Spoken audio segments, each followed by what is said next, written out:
सभी को मेरा प्रणाम। मैं Gajanan, reiki grand master, hypnotherapist, NLP teacher, mind trainer and spiritual coach. विश्व रेकी अभियान के इस वीडियो में मैं आपका स्वागत करता हूं और आज लेकर आया हूं बिल्कुल ताजा, एकदम नया विषय, और जिसका नाम है कुंडलिनी और रेकी। जी हाँ दोस्तों, क्या आप रेकी के साधक हो? आप रेकी करते हो? आपने रेकी सीखी है? कोई भी लेवल सीखा है? लेवल में कुछ नहीं रहता, लेवल में ज्ञान है, नॉलेज है, ये बढ़ते रहता है, लेकिन आपके हाथों से निकलने वाला रेकी का प्रवाह उतना ही रहता है। क्या आप रेकी के प्रति प्यासे हो? आपको प्यास है आगे बढ़ने की? तो फिर आप जरूर आगे बढ़े। अगर आपने रेकी सीखी है और आप कुंडलिनी के बारे में जानना चाहते हो और अपने उपचार को और शक्तिशाली करना चाहते हो तो ये वीडियो बिल्कुल आपके लिए है। दोस्तों, 5 मिनट के बाद आप खुद जान जाएंगे कि मेरे पास में क्या था और मैं अभी तक क्या समझ रहा था। एक रेकी का साधक मेरे बात को बहुत अच्छी तरह समझता है। साधक का मतलब है साधने वाला। आपने क्या साधा है? आपने समय साधा है, खुद को साधा है, किसको साधा है? ये डिपेंड करता है आप साधक को किस तरह समझते हो। क्या आप मेडिटेशन करते हो? क्या खुद के साथ जुड़ते हो? आप रेकी विद्या को गहराई से समझते हो? तो दोस्तों बिल्कुल, अगर आपने समझा है तो आप मेरी बातों को आसानी से समझ जाएंगे। और अगर आपने नहीं समझा है, अपने साधक की व्याख्या को नहीं समझा है, तो आप आज से शुरू करें। मैं तो बोलता अभी से शुरू करें। आपको एक ध्यान साधना के साथ जुड़ना पड़ेगा। अपनी शक्तियों को पहचानने के लिए आपको अपनी ध्यान साधना के साथ जुड़े रहना पड़ेगा। ध्यान जिस तरह से हम रोज खाना खाते हैं, रोज मोबाइल को चार्ज करते हैं, रोज पानी पीते हैं, बस उसी तरह ध्यान है। पानी पिएंगे, ध्यान से पीना, खाना खाएंगे, ध्यान से पीना, मोबाइल देख रहे, ध्यान से देखना, बात कर रहे, ध्यान से देखना, मेरा वीडियो देख रहे वो भी ध्यान से देखना। तो इसका मतलब है ध्यान करना। रोज की जो गतिविधियां है, जब हम उसको ध्यान से करना शुरू कर देते हैं तो फिर जब हम आंखें बंद करके बैठते हैं ना, तो हमारा सांसों पे ध्यान लग जाता है। नहीं तो हमारा ध्यान भटक जाता है, कभी पास्ट में जाता है, कभी फ्यूचर में जाता है। और आपके ध्यान को पास्ट में और फ्यूचर में लेकर जाने वाले आपके विचार है।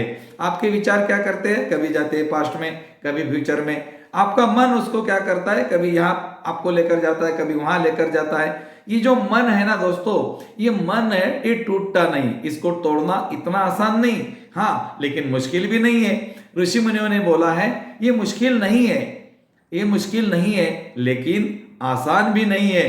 अगर हमें मुश्किल रास्ता आसान करना है दोस्तों, तो उसके लिए हमें हमारी प्रतिज्ञा करनी पड़ेगी। हाँ, मुझे मेरे लिए 15-20 मिनट देने हैं। मुझे आंखें बंद करके मेरे अंदर चलने वाली चीज़ों को देखना है, जैसे कि मेरी सांस है, मेरी धड़कन है, मेरा शरीर है, मेरे शरीर के अंग है। इसको आप जैसे जैसे देखना शुरू कर देंगे, आपका ध्यान अपने आप लगना शुरू हो जाएगा। ध्यान लगाने का मतलब कोई ऐसा नहीं कि आपको बड़े महाराज के जैसे बाल बढ़ाने हैं, जंगल में जाना है, पहाड़ों में बैठना है, कुछ नहीं करना है। नहाने की भी आवश्यकता नहीं है। आप आंखें बंद करके बैठ जाइए, अपने सांसों को, अपनी धड़कन को, अपने शरीर के अंगों को देखना शुरू करें, आपका ध्यान लग जाएगा। ध्यान का अर्थ है वर्तमान अवस्था में रहना, अभी जो हो रहा है उसको देखना। अच्छा, उसके बाद में मैंने जो आज का विषय बोला है उसका नाम है कुंडलिनी। कुंडलिनी को लेकर आपने कितने भ्रम पाले हैं, कितना आपने सोचा है, देखा है, पढ़ा है, और आपको भी लगता है यार मेरी कुंडलिनी एक्टिवेट मुझे करनी है। तो दोस्तों मुझे इतना बता दो, आपकी कुंडलिनी एक्टिवेट करने के लिए आप कहाँ जाएंगे? ऐसे व्यक्ति के पास जाएंगे कि जिसकी कुंडलिनी एक्टिवेट हो चुकी है। अच्छा, उसकी हो गई, मतलब उसने खाना खा लिया। अच्छा, उसने खाना खा लेने के बाद आपका पेट भरेगा? नहीं भरेगा। वो क्या करेगा? आपको बोलेगा इस तरह से खा लो। वो आपको ये बता सकता है कि इस तरह से खा लो तो तुम्हारा पेट भर जाएगा। वो खाने से, उसके खाने से आपका पेट नहीं भरने वाला। वो आपको गाइडेंस दे सकता है कि इस तरह खाने से पेट भर जाता है, भूख मिट जाती है। लेकिन अगर तुम्हें भूख लगी है तो ही तुमने जाना। अगर तुम्हें भूख नहीं लगी है ना, तो अभी छोड़ दो, जब भूख लगेगी तब जाना। इस जन्म में नहीं, अगले जन्म में जाना। आज नहीं तो कल, परसों, अगले साल, 5 साल बाद, 10 साल बाद जाना। लेकिन दोस्तों एक बार तो जाना ही पड़ेगा। और जब आप उस वहां पर जाएंगे तो आप समझ पाएंगे वास्तविकता में मेरा इशारा किस तरफ है। जी हाँ दोस्तों, मेरा इशारा है सत्य चित्त आनंद के तरफ। शांत रहना, स्वस्थ रहना, खुश रहना, आनंदित रहना, अमीर रहना, ये आपकी ही अधिकार रूपी शक्तियां हैं जिसको आप नहीं जानते हो। तो कुंडलिनी का मतलब है अपनी शक्तियों को जानना।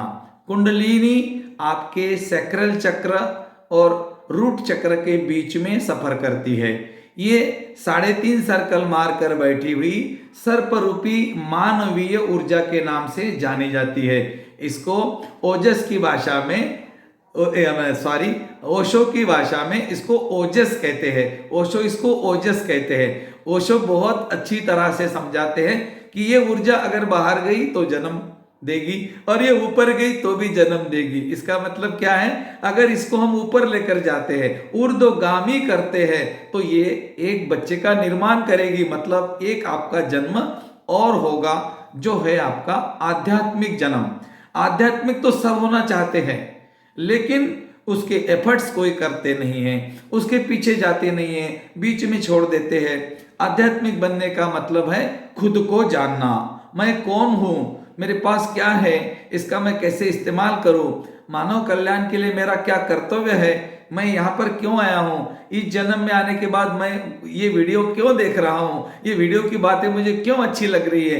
इसका सीधा सा अर्थ है आपके अंदर भी कोई है जो जागना चाहता है, अपने शक्तियों को पहचानना चाहता है, अपने बीमारियों से मुक्त होना चाहता है। बिल्कुल दोस्तों, हर व्यक्ति के अंदर बुद्ध बनने के बीज पहले से ही है।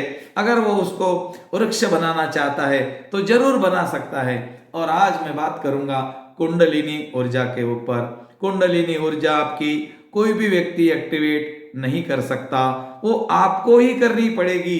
वो तरीका बताएगा लेकिन चलना आपको पड़ेगा। हमारे जो गुरु होते हैं ना, ये हमारे लिए माइलस्टोन है, ये रास्ते का पत्थर है। ये हमें बता सकते हैं कि यहाँ से दिल्ली 100 किलोमीटर है, लेकिन चलना हमको पड़ेगा। अब कोई एरोप्लेन से जाएगा, बहुत जल्दी पहुंच जाएगा, कोई ट्रेन से उसके पीछे जाएगा, कोई 4 व्हीलर से उसके पीछे जाएगा, कोई बाइक से, कोई साइकिल से, या कोई पैदल। अपने अपने स्पीड से सभी लोग वहां पहुंचते हैं, लेकिन क्या होता है, रास्ता भटकते हैं। और जो रास्ता भटक जाता है वो दिल्ली पहुंचता नहीं है, और जो रास्ता नहीं भटकता वो अपने डेस्टिनी तक, दिल्ली तक पहुंच जाता है। तो दोस्तों, मेरा बताने का उद्देश्य ये था कि कुंडलिनी के पीछे नहीं भागे, थर्ड आई एक्टिवेशन के पीछे नहीं भागे। ये आपकी ही छुपी हुई शक्तियां हैं जो एक्टिवेट करने के लिए आपको ही कदम बढ़ाना पड़ेगा। इसके लिए बाहरी प्रयोग करने की जरूरत नहीं है, आपको अंदर के प्रयोग करने पड़ेंगे। और अंदर के प्रयोग करने के लिए आपको अपनी सांसों के साथ जुड़ने की कला सीखनी पड़ेगी। क्यों? क्योंकि कुंडलिनी को माता सीता का दर्जा दिया गया है, और माता सीता को रावण की कैद में थी माता सीता। रावण माने वासना का प्रतीक, रावण माने अहंकार का प्रतीक, घृणा का प्रतीक। ये 10 अवतारी रावण माने 10 आसक्तियां, 5 कर्मेंद्रियों से आई, 5 ज्ञान इंद्रियों से आई। ये 10 आसक्तियों से रावण हमारे अंदर है। ये रावण ने माँ सीता को कैद करके रखा है। वासना माने सैक्रल चक्र, सैक्रल चक्र को सेक्स चक्र भी कहते हैं। रूट चक्र को रोटी कपड़ा मकान वाला चक्र कहते हैं, जीवन का आधार। तो ये जीवन के आधार और सैक्रल चक्र के बीच में, वासना के बीच में माँ सीता अटक पड़ी है। माँ सीता को अगर आपको लेकर आना है, देख कर आना है, तो आपको दोस्तों सबसे पहले समझना पड़ेगा कि नाभि तक कौन जाता है। आपकी सांस, वायु, पवन, पवन पुत्र बजरंग बली ने ही माँ सीता को देखा था। सबका सब रामायण क्लियर है दोस्तों। जब बजरंग बली ने माँ सीता को देखा और वो माँ सीता को लेकर प्रभु रामचंद्र के पास में लेकर आए, और उसी तरह प्रभु रामचंद्र ने रावण से युद्ध करके उसको खत्म कर दिया, उसी तरह आपको भी अपने अंदर के रावण के साथ युद्ध करना पड़ेगा। क्रोध, अहंकार, घृणा, लालसा, वासना, धारणा, मान्यताओं को तोड़ना पड़ेगा, और आपको एक राम राज्य का निर्माण करना पड़ेगा। यही कुंडलिनी है। और कुंडलिनी कोई विशेष ऊर्जा नहीं है, ये आपके रीढ़ की हड्डी से ऊपर आती हुई एक ऊर्जा है। ऊपर आने का मतलब है ऊर्ध्वगामी होना, ऊर्ध्वगामी होने का मतलब है जागना, जागृत होना खुद के बारे में, और फिर लोगों को भी जागृत करना। आज के वीडियो में मैंने जो भी बोला, अगर आपको समझ में आया है बहुत अच्छी बात है, नहीं समझ में आया आपको, आप क्या कीजिए, आप अपने मेडिटेशन के साथ जुड़ जाइए। कोई भी 10-15 मिनट का ध्यान आप करना शुरू करें। कुंडलिनी क्या होती है ये आपको अपने आप समझ में आएगा। इसके लिए बाहरी प्रयोग कभी नहीं करें। बाहर प्रयोग करने से क्या होता है, अंडा तोड़ना है, आपको अंडा तोड़ना है तो आप क्या करेंगे, लकड़ी लेंगे और अंडे को मारेंगे, लेकिन आपका बच्चा मर जाएगा। और वही अंडा अगर आप मुर्गी तोड़ती है, वही अंडा अगर मुर्गी तोड़ती है तो अंडा भी टूट जाएगा, बच्चा भी जिंदा निकलेगा। बस जी, आपको कुंडलिनी एक्टिवेट करनी है, आपको थर्ड आई एक्टिवेट करनी है। आप अंदर से प्रयास करें, ना कि बाहर से। जब आप अंदर से प्रयास करते हैं तो अपने आप चीजें घटित हो जाती है जो आप करना चाहते हो। तो अपने कुंडलिनी ऊर्जा को एक्टिवेट करने के लिए ध्यान साधना से जुड़े, रेकी को सीखे। रेकी एक ऐसी विद्या है, इसको आप सीखने के बाद में आपको बहुत अच्छे अच्छे तरीके सिखाए जाते हैं, ध्यान साधना के साथ जोड़ा जाता है।